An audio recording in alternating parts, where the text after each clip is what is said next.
Hello दोस्तों, कैसे हैं आप सभी। उम्मीद करता हूँ बहुत अच्छे होंगे और अपनी तैयारी को बहुत अच्छे से कर रहे होंगे। दोस्तों आज है 7 दिसंबर और रोजगार वितरण के एप्लीकेशन पर जो एसएससी जीडी के लिए टेस्ट हुआ है उसी का एनालिसिस करा रहा हूँ।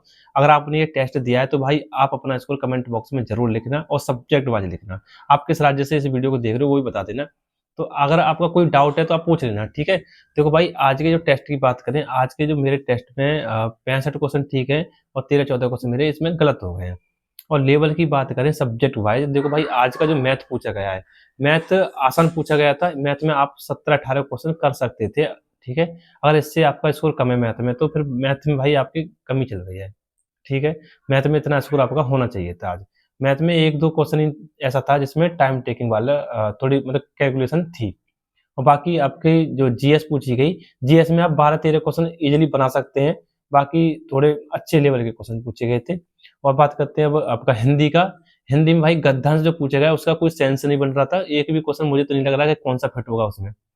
तो गद्यांश को अगर छोड़ दें तो आप हिंदी में मुश्किल से अब हो सकता है कि 12-13 क्वेश्चन कर पाए, ठीक है। तो गद्यांश अच्छे लेवल का पूछा गया था। तो हिंदी में जो स्कोर होना चाहिए था एक्चुअल में, जो आपका 15-16 क्वेश्चन हिंदी में होने चाहिए थे आज के टेस्ट में, ठीक है। और रीजनिंग की बात करें, रीजनिंग में एक क्वेश्चन तो कोडिंग डिकोडिंग का थोड़ा मुझे डाउट में लग रहा था। अगर आपको कोई लग रहा है, क्योंकि उसका जो क्रॉस से बन रहा था, लेकिन जो दूसरा पार्ट है उसका उसमें वो क्रॉस लग नहीं जाता, तो वहां दिक्कत बढ़ रही थी। तो रीजनिंग में भी आपका स्कोर अगर आपके 17-18 क्वेश्चन सही है रीजनिंग में तो अच्छा स्कोर है। और ओवरऑल बात करते हैं आज के टेस्ट की, अगर आप हिंदी भाषी राज्यों से हैं, अगर आपने 60-62 क्वेश्चन करे हैं तो भाई आपका स्कोर अच्छा है हिंदी भाषी राज्यों से, ठीक है। और आप गैर हिंदी भाषी राज्यों से हैं तो अगर आपने 95-100 के बीच में अगर आपके नंबर बन रहे हैं, नंबर 95-100 के बीच में, तो आपका भी बहुत अच्छा स्कोर है आज के टेस्ट के अनुसार, ठीक है। देखो भाई, अब वैकेंसी आ चुकी है। अब ये नहीं होना चाहिए कि वैकेंसी नहीं है हम बाद में पढ़ लेंगे या टेस्ट जब वैकेंसी आएंगी तब लगाएंगे। वैकेंसी आ चुकी है और आपको एग्जाम डेट का भी पता ही है, मार्च में एग्जाम होना है। मार्च मार्च से पहले तो नहीं होगा क्योंकि मार्च में जाके एग्जाम होगा। आपके पास में 2.5 से 3 महीने का समय है। तो अब टेस्ट लगाया करो। जब टेस्ट आप लगाते हो ना तो एक चीज देखा करो, पहले आप अपने सब्जेक्ट जो आपका मजबूत है, जैसे आप बहुत कम समय में सॉल्व कर लेते हो, ठीक। तो सबसे पहले उसी सब्जेक्ट को सॉल्व किया करो। जैसे मेरा मुझे लगता है कि मैं रीजनिंग को बहुत जल्दी कर लेता हूँ, तो मैं रीजनिंग को ही सबसे पहले करता हूँ।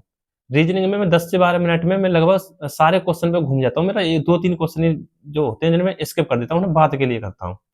तो इन चीज़ों को समझो। जो आपको सब्जेक्ट आसान लगता है ना, पहले उसे करो, फिर उसके दूसरा करो, फिर उसका तीसरा करो, ऐसे किया करो। अपना सीक्वेंस बनाओ, उसी आधार पर अपना टेस्ट लाओ। ऐसा नहीं है कभी रीजनिंग कर ली, कभी मैथ कर लिया, कभी हिंदी कर ली, ऐसा मत करो। अपना एक शेड्यूल बना लो, अपने अकॉर्डिंग बनाओ उन चीज़ों को, किसी के कहने से मत बनाओ। आपको लगता है कि आप मैथ को बहुत जल्दी कर लेते हो तो आप मैथ सबसे पहले मैथ को करो। आपको लगता है सबसे पहले आप जीएस को कर लेते हो तो सबसे पहले जीएस को करो सॉल्व। तो ये सीक्वेंस आपको बनाना पड़ेगा, तभी आप एक अच्छा टाइमिंग में, अच्छी टाइमिंग में अच्छा स्कोर कर पाओगे, ठीक है। तो टाइम मैनेज ऐसे ही होता है भाई। स्किप टेक्निक सीखो। जो क्वेश्चन आपके मान के चलो आपको लगता है कि मैं कर लूंगा लेकिन इसे मैं बाद में कर, मतलब मुझे टाइम लग जाएगा, तो उसे तुरंत स्किप कर दो। उसमें ज्यादा सोचो ही मत, उसे सॉल्व भी मत करो। बस उसे ये देखो मुझे स्किप करना है, बाद में करना है ये क्वेश्चन। स्किप टेक्निक होती है, हमेशा स्किप करना सीखो क्वेश्चन को। अब टाइम मैनेज आपका आराम से हो जाएगा, ठीक है। और भी आपको कोई डाउट हो तो आप कमेंट बॉक्स में पूछ लेना। बाकी एक स्ट्रेटजी वीडियो बनाएंगे अच्छे से, तो वो अगले मतलब कुछ 2-3 दिन में वीडियो आ जाएगी। आप चैनल को सब्सक्राइब कर लो, साथ ही वीडियो को लाइक जरूर करना और कमेंट बॉक्स में आपका जो भी डाउट रहता है तो आप पूछ लेना, ठीक है। तो आज इतना ही, धन्यवाद।